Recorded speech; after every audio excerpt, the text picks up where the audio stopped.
Do you notice your partner's communication style? Your significant other, your love interest. Do you notice their communication styles ever? Sometimes they're very vocal, sometimes they're very introverted, sometimes they're talking about specific things, sometimes they're ignoring other things. Right? Communication is very important, folks, right? Especially in the relationship which we are talking about. We are talking about those first top three dots in that human being figure over there. The second house, the third house, and the fourth house.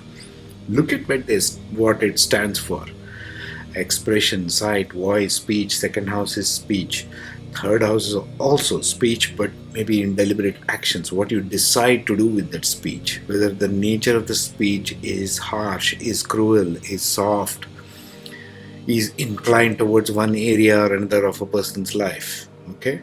That's what connects you to the heart of a person. Now, women in general are more specific about voice, speech, and communication in a relationship. Why? Because their vocal centers are more developed than the man. That's why women are more blabbermouths that like to express a lot about their feelings, typically. And typically the man is bad at that, right? Because their centers and the vocal centers in the head are not that well developed as is a woman. This is just a gender difference in biochemistry, if you will. What are we speaking about? Conscious relating. How to consciously relate to your partner and how to use the simple tools of astrology. Simple. You can learn this yourself. Your partner's karmic display we are talking about today, Mercury. Mercury is one of the most important aspects in relationship because it deals with communication. It deals with communication because you have to communicate with the other in order to be able to relate. What are you trying to relate?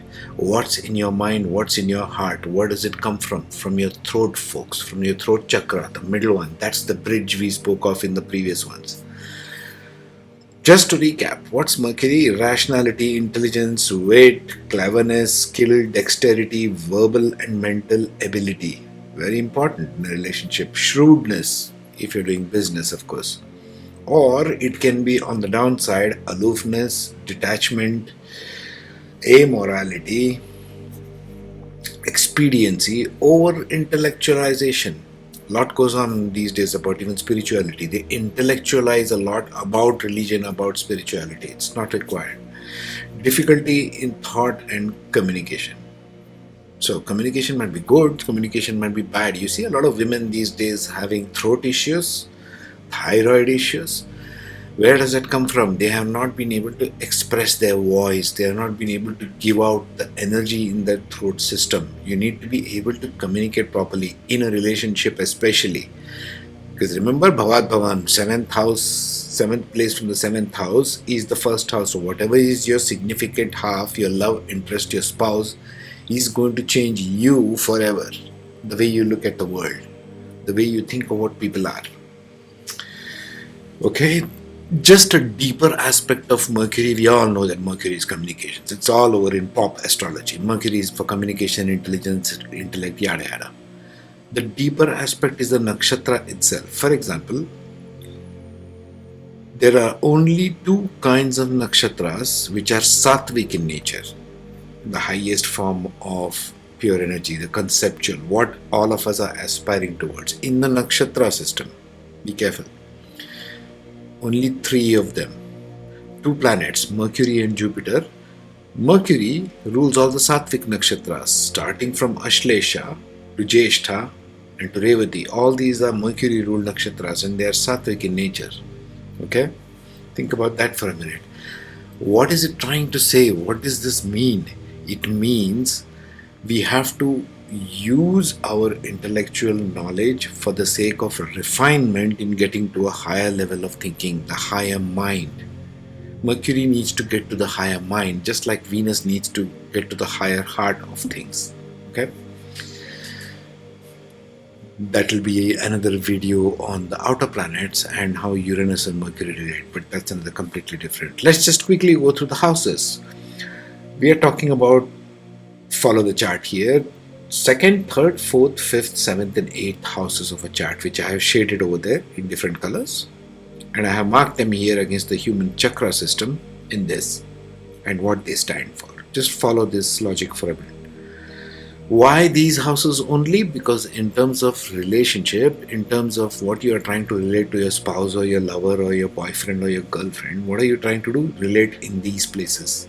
So how does Mercury behave in these places? You got to know. Let's go through them one by one. Mercury in second, that means it's already in your head, okay, in your speech centers. Major focus will be families, wealth, assets. Lot of speaking and talking. Oh, Mercury loves this spot. Why? Because second house is the house of speech.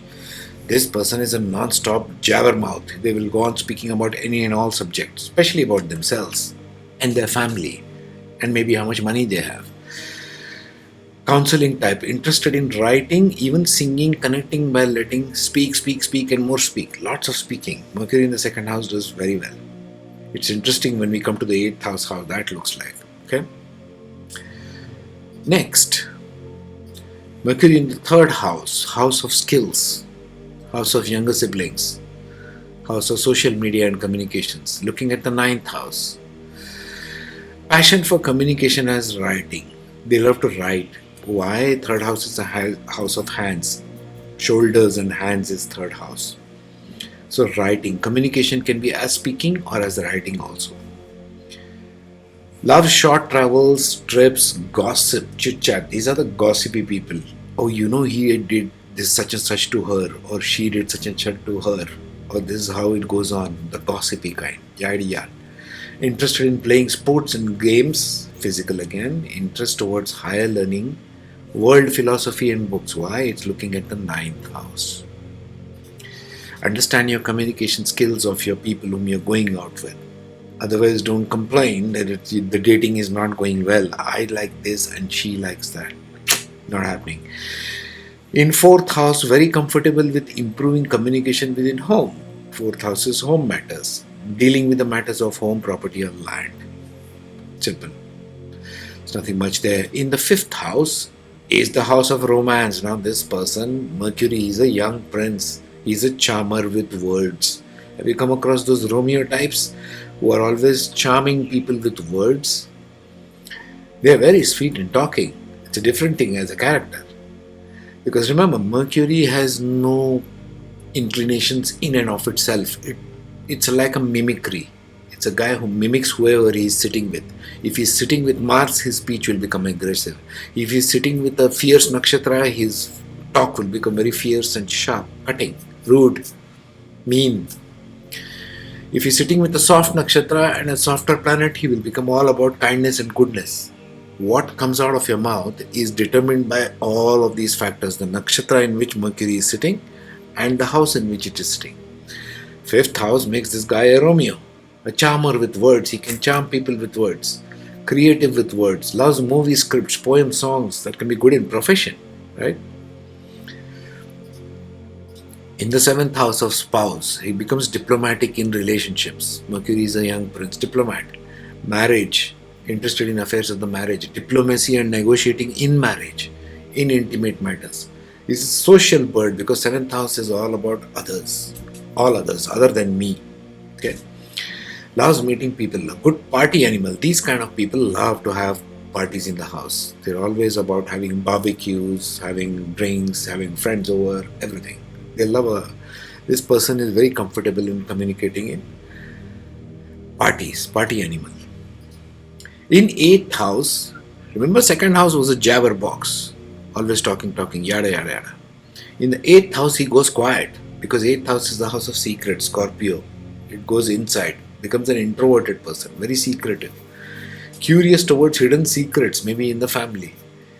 Curiosity in physical intimacy, 50 Shades of Grey kind.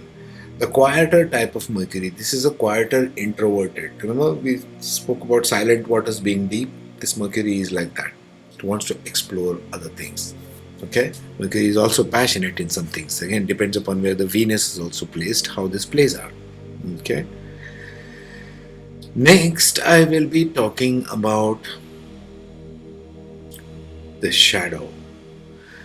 There's always shadow aspects in a relationship, folks. You know it, I know it. Let's deal with it and let's put this out there in the open. What are the shadow aspects with respect to the second, third, fourth, fifth, seventh, and eighth houses? That'll be my next. Keep watching and have a safe day wherever you are.